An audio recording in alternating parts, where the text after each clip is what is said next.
Hi hello ನಮಸ್ಕಾರ friends. ಇವತ್ತು ಬೆಳಗಿನ ಬ್ರೇಕ್ಫಾಸ್ಟಿಗೆ ಅಂತ ತುಂಬಾ ಈಸಿಯಾಗಿ ಹೆಲ್ತಿಯಾಗಿ ರೆಸಿಪಿನ ಯಾವ ಥರ ಮಾಡೋದಂತ ನೋಡ್ಕೊಬೋಣ ಬನ್ನಿ. ಮೊದಲಿಗೆ ಒಂದು ಜಾರ್ಗೆ ನಾನಿಲ್ಲಿ 1 ಕಪ್ ಆಗುವಷ್ಟು ಅನ್ನ ಹಾಕ್ಕೊಳ್ತಾ ಇದ್ದೀನಿ. ಹಾಗೆ ಒಂದು ಅರ್ಧ ಕಪ್ ಆಗುವಷ್ಟು ಮೊಸರನ್ನ ಹಾಕ್ಕೊಳ್ತಾ ಇದ್ದೀನಿ. ಗಟ್ಟಿ ಮೊಸರನ್ನ ಹಾಕ್ಕೊಳ್ತಾ ಇದ್ದೀನಿ. ಹಾಗೆ ಅರ್ಧ ಕಪ್ ಆಗುವಷ್ಟು ನೀರನ್ನ ಇದಕ್ಕೆ ಸೇರಿಸ್ತಾ ಇದ್ದೀನಿ. ನೀರು ಹಾಕಿದ ನಂತರ ನಾನು ಇದನ್ನು ಮಿಕ್ಸಿಯಲ್ಲಿ ನುಣ್ಣಗೆ ನಾವು ದೋಸೆ ಹಿಟ್ಟನ್ನೆಲ್ಲ ಯಾವ ಥರ ರುಬ್ಕೋತೀವೋ ಅದೇ ಹದವಾಗಿ ನಾವು ಇದನ್ನು ನುಣ್ಣಗೆ ರುಬ್ಕೋಬೇಕು. ಇವಾಗ ಇದಾಗಿದೆ. ಇದನ್ನು ಒಂದು ಬೌಲ್ಗೆ ನಾನಿಲ್ಲಿ ಹಾಕ್ಕೊಳ್ತಾ ಇದ್ದೀನಿ.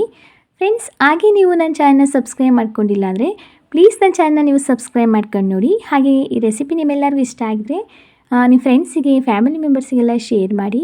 ಹಾಗೆ ಪಕ್ಕದಲ್ಲಿ ಕಾಣ್ತಿರೋ ಬೆಲ್ಲೈಕನ್ನು ಕೂಡ ಪ್ರೆಸ್ ಮಾಡಿ. ಹಾಗೆ ಹೇಗಿದೆ ಅಂತ ಕಮೆಂಟ್ ಮುಖಾಂತರ ತಿಳಿಸಿ. ಫ್ರೆಂಡ್ಸ್, ಇವಾಗ 1 ಕಪ್ ಆಗೋಷ್ಟು ರವೆ ಹಾಕ್ಕೊಳ್ತಾ ಇದ್ದೀನಿ. ರವೆ ಹಾಕಿದ ನಂತರ ಇದನ್ನು ನೀಟಾಗಿ ಮಿಕ್ಸ್ ಮಾಡ್ಕೊಳ್ಳೋಣ. 1 ಕಪ್ ಅನ್ನಕ್ಕೆ 1 ಕಪ್ ಅಳತೆಯಲ್ಲೇ ನಾವು ರವೆ ಹಾಕ್ಕೊಳ್ತಾ ಇದ್ದೀನಿ.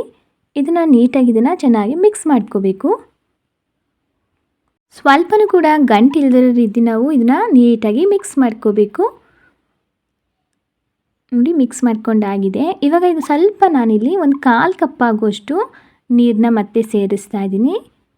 ನಾವು ದೋಸೆ ಹಿಟ್ಟೆಲ್ಲ ಯಾವ ಥರ ಮಿಕ್ಸ್ ಮಾಡ್ಕೋತೀವೋ ಅದೇ ಹದವಾಗಿ ನಾವು ಈ ಹಿಟ್ಟು ಕೂಡ ಮಿಕ್ಸ್ ಮಾಡ್ಕೋಬೇಕು. ತೀರ ತೆಳುಗೂ ಇರಬಾರ್ದು, ತೀರ ಗಟ್ಟಿಗೂ ಇರಬಾರ್ದು. ನೋಡಿ, ಈ ರೀತಿ ಇರಬೇಕು. ಫ್ರೆಂಡ್ಸ್, ತುಂಬಾ ರುಚಿಯಾಗಿರುತ್ತೆ. ಬೆಳಗಿನ ಬ್ರೇಕ್ಫಾಸ್ಟಿಗಂತೂ ಕ್ವಿಕ್ ಅಂತ ಆಗಿಬಿಡುತ್ತೆ. ರಾತ್ರಿ ಇರೋಕ್ಕಂಥ ಅನ್ನನ ಉಪಯೋಗಿಸ್ಕೊಂಡು ನಾವು ಬೇಗನೆ ಕ್ವಿಕ್ ಅಂತ ರೆಸಿಪಿನ ಮಾಡ್ಕೋಬೋದು. ತುಂಬಾ ಟೇಸ್ಟಿಯಾಗಿರುತ್ತೆ. ನೋಡಿ ಫ್ರೆಂಡ್ಸ್, ಇವಾಗ ಆಗಿದೆ. ಇಷ್ಟು ಹದವಾಗಿದ್ದರೆ ಸಾಕು. ಇದಕ್ಕೆ ಒಂದು ಪ್ಲೇಟ್ನ ಮುಚ್ಚಿಬಿಟ್ಟು ಒಂದು 15 ನಿಮಿಷಗಳ ಕಾಲ ನಾವು ಇದನ್ನು ನೆನೆಸಬೇಕು. ಫ್ರೆಂಡ್ಸ್, ಇವಾಗ ಒಂದು 15 ನಿಮಿಷ ಆದಮೇಲೆ ನೋಡಿ, ಹಿಟ್ಟು ಚೆನ್ನಾಗಿ ನೆಂದಿರುತ್ತೆ. ಆ ರವೆ ಎಲ್ಲ ಚೆನ್ನಾಗಿ ಸಾಫ್ಟಾಗಿರುತ್ತೆ. ಇವಾಗ ನಾನಿಲ್ಲಿ ಒಂದು ಈರುಳ್ಳಿನ ಸಣ್ಣದಾಗಿ ಕಟ್ ಮಾಡ್ಕೊಂಡು ಹಾಕ್ಕೊಂಡಿದ್ದೀನಿ. ಒಂದು ಅರ್ಧ ಈರುಳ್ಳಿ ಹಾಕ್ಕೊಂಡಿದ್ದೀನಿ. ಹಾಗೆ ಒಂದು ಅರ್ಧ ಟೊಮೊಟೊ ಹಣ್ಣನ್ನು ಕೂಡ ಸಣ್ಣದಾಗಿ ಕಟ್ ಮಾಡ್ಕೊಂಡು ಹಾಕ್ಕೊಂಡಿದ್ದೀನಿ. ಖಾರಕ್ಕೆ ನಾನಿಲ್ಲಿ ಒಂದು 2 ಹಸಿಮೆಣ್ಸಿಕಾಯಿನ ಸಣ್ಣದಾಗಿ ಕಟ್ ಮಾಡ್ಕೊಂಡು ಹಾಕ್ಕೊಂಡಿದ್ದೀನಿ. ಹಸಿಮೆಣ್ಸಿಕಾಯಿ ಬೇಡ ಅಂದರೆ ನೀವು ಚಿಲ್ಲಿ ಫ್ಲೇಕ್ಸ್ ಕೂಡ ಇದನ್ನು ಉಪಯೋಗಿಸ್ಬೋದು. ಹಾಗೆ ಕೊತ್ತಂಬರಿ ಸೊಪ್ಪನ್ನು ಕೂಡ ಸಣ್ಣದಾಗಿ ಕಟ್ ಮಾಡಿ ಹಾಕ್ಕೊಂಡಿದ್ದೀನಿ. ಹಾಗೆ ಪೆಪ್ಪರ್ ಪೌಡರ್ನ ಒಂದು 1/4 ಟೇಬಲ್ ಸ್ಪೂನ್ ಆಗುವಷ್ಟು ಹಾಕ್ಕೊಂಡಿದ್ದೀನಿ.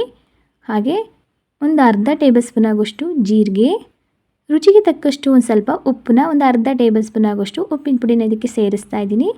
ಹಾಗೆ ಒಂದು ಚಿಟಿಕೆ ಆಗುವಷ್ಟು ಸೋಡಾನ ಹಾಕ್ಕೊಳ್ತಾ ಇದ್ದೀನಿ. ಸೋಡಾ ಬೇಡ ಅನ್ನೋರು ನೀವು ಸ್ಕಿಪ್ ಮಾಡ್ಬೋದು. ಇವಾಗ ಇದನ್ನೆಲ್ಲ ನೀಟಾಗಿ ಮಿಕ್ಸ್ ಮಾಡ್ಕೊಳ್ಳೋಣ. ಫ್ರೆಂಡ್ಸ್, ಯಾರಿಗೆಲ್ಲ ಈ ರೆಸಿಪಿ ಇಷ್ಟ ಆಗಿದ್ರೆ ಪ್ಲೀಸ್ ನನ್ನ ಚಾನಲ್ನ ಸಬ್ಸ್ಕ್ರೈಬ್ ಮಾಡ್ಕೊಂಡು ನೋಡಿ. ಹಾಗೆ ಈ ರೆಸಿಪಿನ ನಿಮ್ಮ ಫ್ರೆಂಡ್ಸಿಗೆ, ಫ್ಯಾಮಿಲಿ ಮೆಂಬರ್ಸಿಗೆಲ್ಲ ಶೇರ್ ಮಾಡಿ.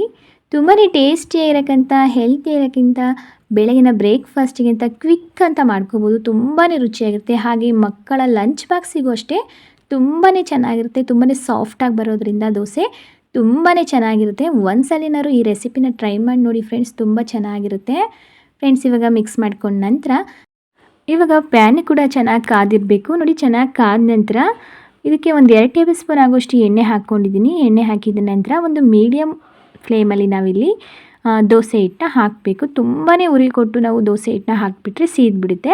ಅದಕ್ಕೆ ಮೀಡಿಯಮ್ ಫ್ಲೇಮು ಅಥವಾ ಲೋ ಫ್ಲೇಮಲ್ಲೇ ನಾವು ಇದನ್ನು ಮಾಡ್ಕೋಬೇಕು. ನೋಡಿ, ಇವಾಗ ಆಗಿದೆ. ಇದಕ್ಕೆ 1 ಟೇಬಲ್ ಸ್ಪೂನ್ ಆಗುವಷ್ಟು ಎಣ್ಣೆ ಹಾಕ್ಕೊಳ್ತಾ ಇದ್ದೀನಿ. ಈ ಎಣ್ಣೆ ಬದಲಾಗಿ ತುಪ್ಪನೂ ಕೂಡ ನೀವು ಉಪಯೋಗಿಸ್ಬೋದು. ಇವಾಗ ಒಂದು ಸ್ವಲ್ಪ ಕೊತ್ತಂಬರಿ ಸೊಪ್ಪನ್ನ ಕಟ್ ಮಾಡಿ ಹಾಕ್ಕೊಳ್ತಾ ಇದ್ದೀನಿ. ಈ ರೀತಿ ಹಾಕೋದ್ರಿಂದ ನೋಡೋಕ್ಕೂ ಕೂಡ ತುಂಬಾ ಚೆನ್ನಾಗಿ ಕಾಣುತ್ತೆ. ಹಾಗೆ ತಿನ್ನೋದಕ್ಕೂ ಕೂಡ ತುಂಬಾ ಟೇಸ್ಟಿಯಾಗಿರುತ್ತೆ. ಇವಾಗ ಒಂದು ಲಿಡ್ನ ಕ್ಲೋಸ್ ಮಾಡಿಬಿಟ್ಟು ಒಂದು 2 ರಿಂದ 3 ನಿಮಿಷ ನಾವು ಚೆನ್ನಾಗಿ ಇದನ್ನು ಬೇಯಿಸಬೇಕು, ಒಂದು ಮೀಡಿಯಮ್ ಉರಿಲಿ. ಫ್ರೆಂಡ್ಸ್, ಇವಾಗ ನೋಡಿ ಚೆನ್ನಾಗಿ ಬೆಂದಿದೆ. ಇವಾಗ ಇನ್ನೊಂದು ಸೈಡು ಕೂಡ ಇದನ್ನು ನೀಟಾಗಿ ಬೇಯಿಸ್ಕೊಳ್ಳೋಣ. ಬೆಳಗಿನ ಬ್ರೇಕ್ಫಾಸ್ಟಿಗೆ ಅಂತಲೇ ತುಂಬಾ ಸಾಫ್ಟಾದ ದೋಸೆ ರೆಸಿಪಿ, ತುಂಬಾ ಟೇಸ್ಟಿಯಾಗಿರುತ್ತೆ. ತೆಂಗಿನಕಾಯಿ ಚಟ್ನಿ ಹಾಗೆ ಟೊಮೊಟೊ ಚಟ್ನಿ ಇವೆರಡರ ಕಾಂಬಿನೇಷನಿಗೆ ಈ ದೋಸೆ ಅಂತೂ ಸೂಪರಾಗಿರುತ್ತೆ ಅಂತ ಹೇಳ್ಬೋದು. ಇವಾಗ ನೋಡಿ ಚೆನ್ನಾಗಿ ಬೆಂದಿದೆ. ಇವಾಗ ಮತ್ತೆ ನಾನು ಇದನ್ನು ಇನ್ನೊಂದು ಸೈಡು ಹಾಕ್ಕೊಳ್ತಾ ಇದ್ದೀನಿ. ನೋಡಿ ಫ್ರೆಂಡ್ಸ್, ಯಾವ ಥರ ಬಂದಿದೆ ಅಂತ ನೀವೇ ನೋಡಿ. ತುಂಬಾ ಚೆನ್ನಾಗಿದೆ, ತುಂಬಾ ಸಾಫ್ಟಾಗಿರುತ್ತೆ. ಮೊದಲೇ ಹೇಳ್ದಂಗೆ ನಾವು ಇದನ್ನು ತೆಳುವಾಗಿ ಹಾಕೋಕ್ಕೆ ಹೋಗಬಾರ್ದು, ಸ್ವಲ್ಪ ತಿಕ್ಕಾಗೆ ಹಾಕಬೇಕು. ನೋಡಿ ಯಾವ ಥರ ಬಂದಿದೆ ಅಂತ. ತುಂಬಾ ಟೇಸ್ಟಿಯಾಗಿರುತ್ತೆ. ರುಚಿ ಅಂತೂ ಸಖತ್ತಾಗಿರುತ್ತೆ ಅಂತ ಹೇಳ್ಬೋದು. ಇದನ್ನು ಒಂದು ಪ್ಲೇಟಿಗೆ ಹಾಕ್ಕೊಳ್ಳೋಣ. ಫ್ರೆಂಡ್ಸ್, ಅದೇ ಥರ ನಾವು ಮತ್ತೊಂದು ದೋಸೆನ ಮಾಡಿ ತೋರಿಸ್ತಾ ಇದ್ದೀನಿ. ಸೇಮ್ ಅದೇ ಪ್ರೊಸೀಜರಲ್ಲಿ ಒಂದು 2 ಸ್ಪೂನ್ ಆಗುವಷ್ಟು ಎಣ್ಣೆ ಹಾಕ್ಕೊಂಡಿದ್ದೀನಿ. ಹಾಗೆ ಮತ್ತೆ ನಾನು ದೋಸೆ ಹಿಟ್ಟನ್ನ ಇದಕ್ಕೆ ಹಾಕ್ಕೊಳ್ತಾ ಇದ್ದೀನಿ. ಸ್ವಲ್ಪ ತಿಕ್ಕಾಗೆ ಹಾಕಬೇಕು. ಇದಕ್ಕೆ 1 ಟೇಬಲ್ ಸ್ಪೂನ್ ಆಗುವಷ್ಟು ಎಣ್ಣೆ ಹಾಕ್ಕೊಳ್ತಾ ಇದ್ದೀನಿ. ಎಣ್ಣೆ ಹಾಕಿದ ನಂತರ ಸ್ವಲ್ಪ ಕೊತ್ತಂಬರಿ ಸೊಪ್ಪನ್ನ ಕಟ್ ಮಾಡಿ ಹಾಕ್ಕೊಳ್ತಾ ಇದ್ದೀನಿ. ಇದನ್ನು ಕೂಡ ಅಷ್ಟೇ ಒಂದು 2 ರಿಂದ 3 ನಿಮಿಷ ಇದನ್ನು ಲಿಡ್ನ ಕ್ಲೋಸ್ ಮಾಡಿ ಇದನ್ನು ಚೆನ್ನಾಗಿ ಬೇಯಿಸ್ಕೋಬೇಕು. ನೋಡಿ ಯಾವ ಥರ ಬಂದಿದೆ ಅಂತ. ತುಂಬಾ ಚೆನ್ನಾಗಿ ಬರುತ್ತೆ.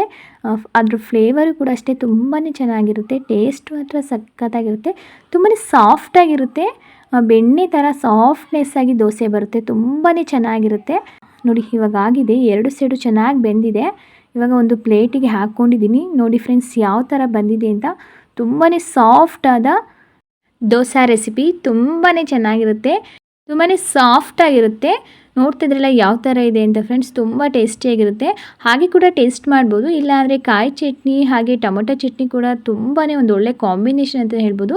ನೋಡಿ ಯಾವ ಥರ ಇದೆ, ಎಷ್ಟು ಸಾಫ್ಟಾಗಿದೆ ಅಂತ. ಈ ರೆಸಿಪಿ ನಿಮ್ಮೆಲ್ಲರಿಗೂ ಇಷ್ಟ ಆಗಿದೆ ಅನ್ಕೋತೀನಿ ಫ್ರೆಂಡ್ಸ್. ಇಷ್ಟ ಆಗಿದ್ರೆ ಪ್ಲೀಸ್ ನನ್ನ ಚಾನಲ್ನ ನೀವು ಸಬ್ಸ್ಕ್ರೈಬ್ ಮಾಡ್ಕೊಂಡಿಲ್ಲ ಅಂದರೆ ಪ್ಲೀಸ್ ನನ್ನ ಚಾನಲ್ನ ಸಬ್ಸ್ಕ್ರೈಬ್ ಮಾಡ್ಕೊಂಡು ನೋಡಿ. ಬೆಳಗಿನ ಬ್ರೇಕ್ಫಾಸ್ಟಿಗೆ ಅಂತೂ ಕ್ವಿಕ್ ಅಂತ ಮಾಡ್ಕೋಬೋದು. ತುಂಬಾ ಟೇಸ್ಟಿಯಾದ ರಾತ್ರಿ ಉಳಿದಿರಕ್ಕಂಥ ಅನ್ನದಲ್ಲಿ ಹಾಗೆ 1 ಕಪ್ ರವೆಯಲ್ಲಿ ತುಂಬಾ ಕ್ವಿಕ್ ಅಂತ ಈ ರೆಸಿಪಿನ ಮಾಡ್ಬೋದು. ತುಂಬ ಟೇಸ್ಟಿಯಾಗಿರುತ್ತೆ ಫ್ರೆಂಡ್ಸ್. ಈ ರೆಸಿಪಿ ಇಷ್ಟ ಆದರೆ ಪ್ಲೀಸ್ ನನ್ನ ಚಾನಲ್ನ ಸಬ್ಸ್ಕ್ರೈಬ್ ಮಾಡ್ಕೊಳ್ಳಿ. ಹಾಗೆ ಲೈಕ್ ಮಾಡಿ, ಶೇರ್ ಮಾಡಿ, ಹೇಗಿದೆ ಅಂತ ಕಮೆಂಟ್ ಮಾಡಿ.